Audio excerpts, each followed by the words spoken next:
Hi everybody, it's my last day here in London and my friend Jenny Edwards saved the best for last. This is Paul and this is Howard and I'm at Broadway, which is a homeless service provider doing a lot of different things. Briefly, tell me what services Broadway provides. Street to home, as we say.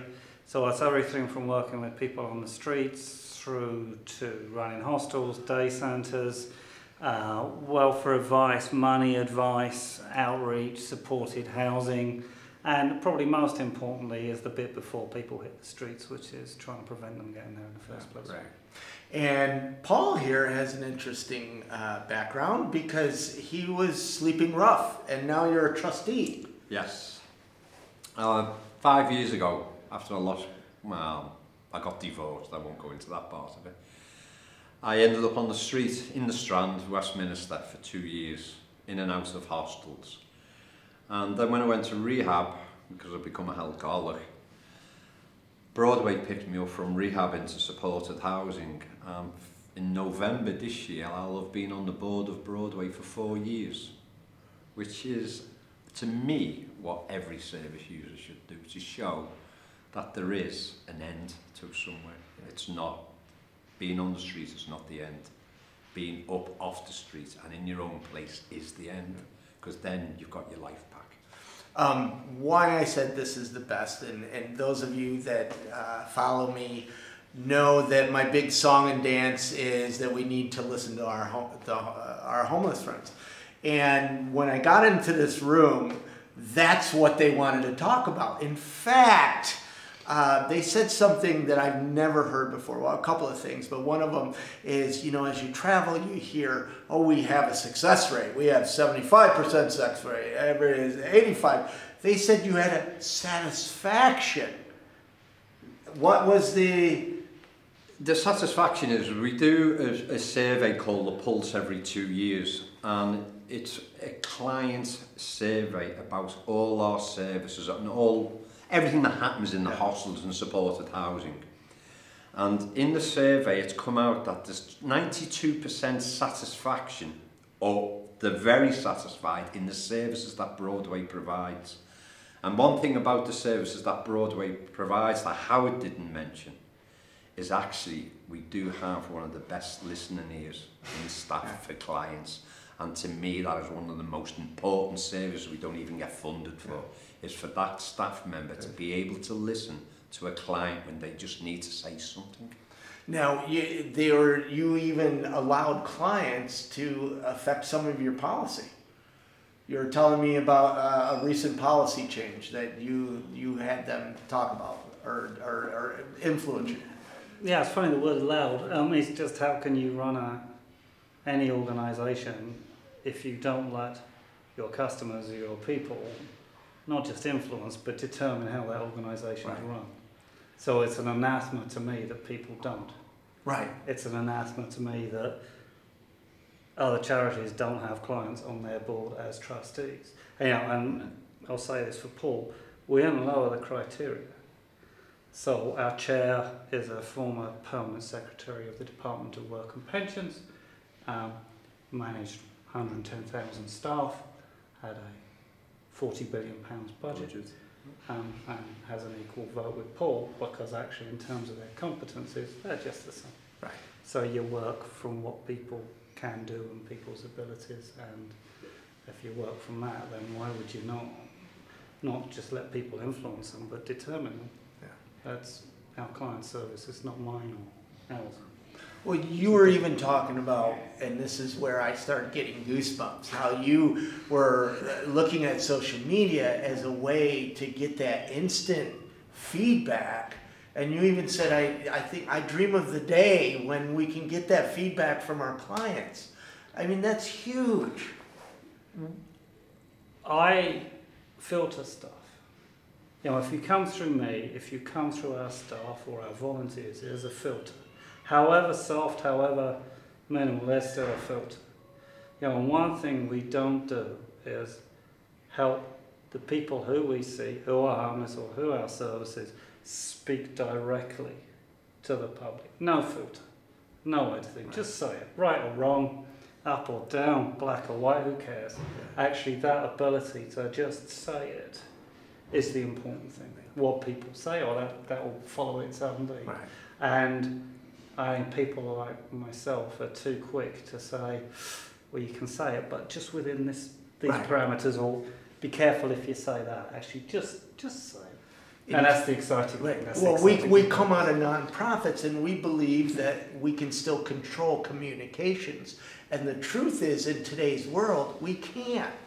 So the best thing to do is just open it up and engage in the conversation. And if you attempt to control communications, what you're doing is attempting to control people, or the key part of people, right? The heart and soul of people. You can't anymore. And yeah, we all say we're about helping and enabling people. There's something to me that just is illogical about that.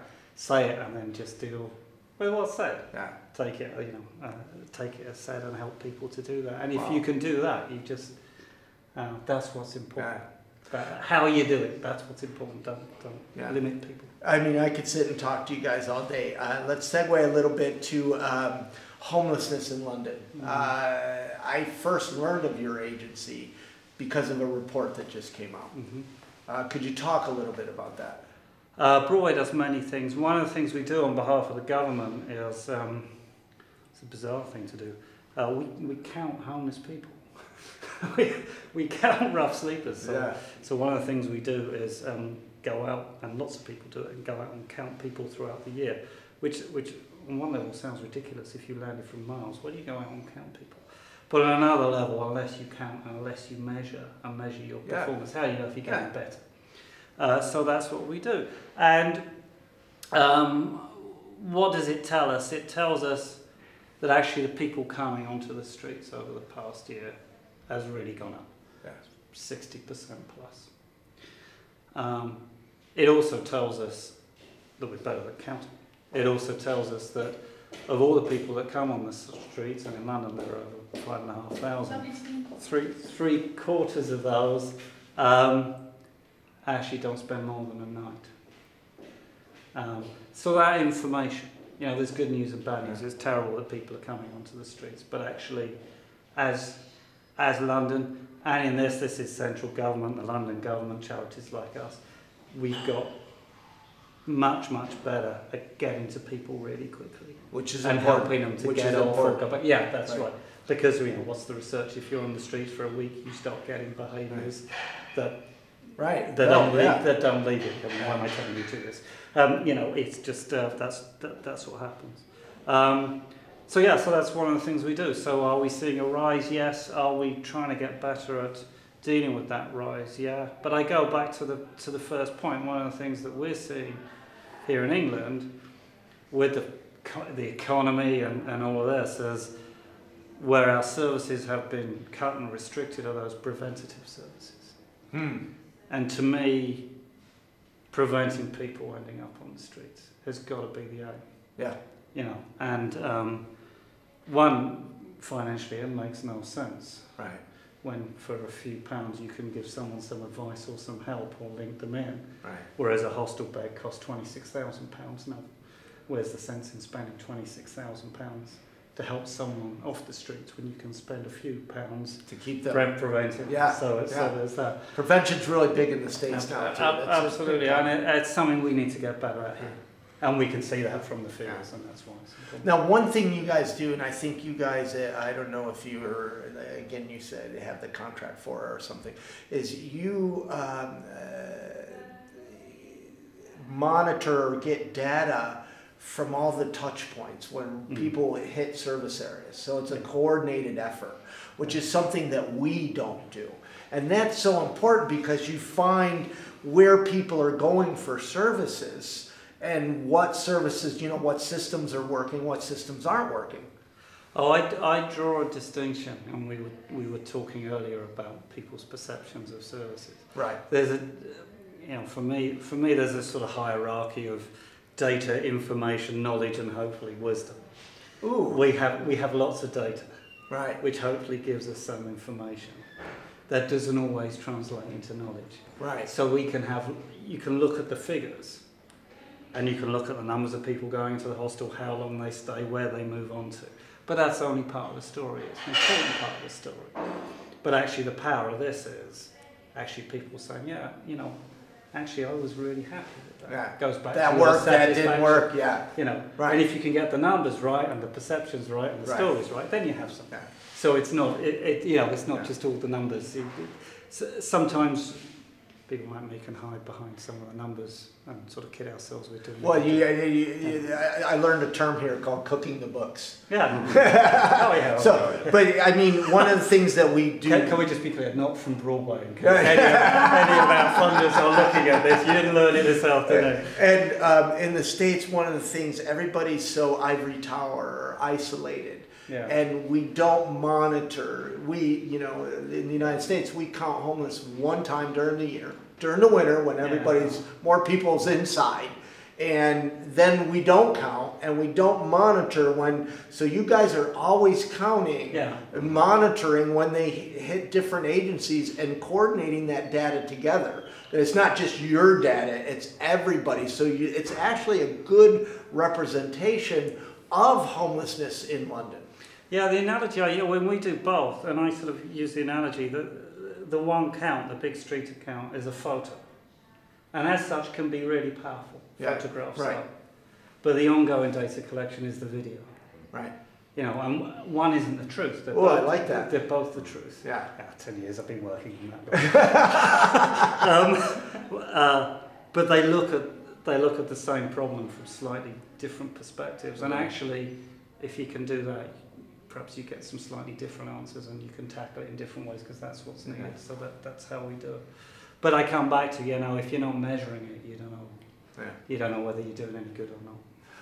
What would you say, we'll close with, what would you say to a chief executive or a CEO or an executive director out there who is still trying to have that closed culture, who still believes that they can control?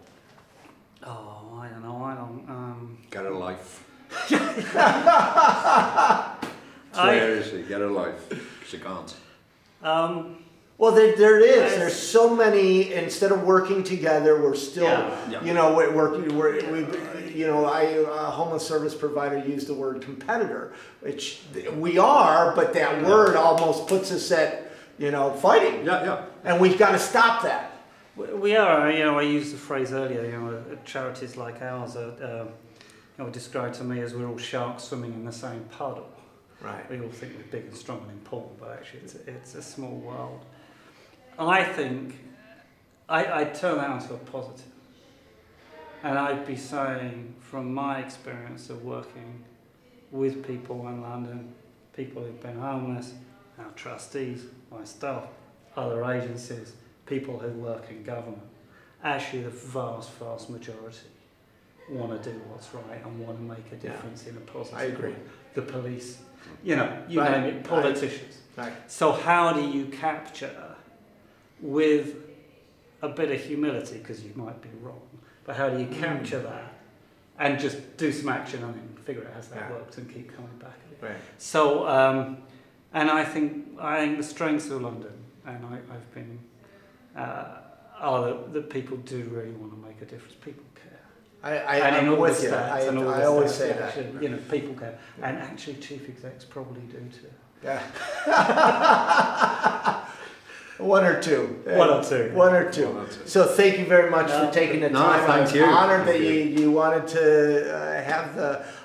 Jenny didn't warn me that you wanted to talk about social media and empowering homeless people, and that's amazing. And with the low cost of mobile here, there's so many great opportunities that you can do. I'm really looking forward to the next chapter of what you guys do, because you're probably the org that's going to do it. All this stuff I've been talking about, I think is going to happen here. So I challenge you. No, it will. I'll make sure to take up the challenge. There you go. Paul will tell us. We'll make sure we do. So, Very cool. Well, thank you, everybody.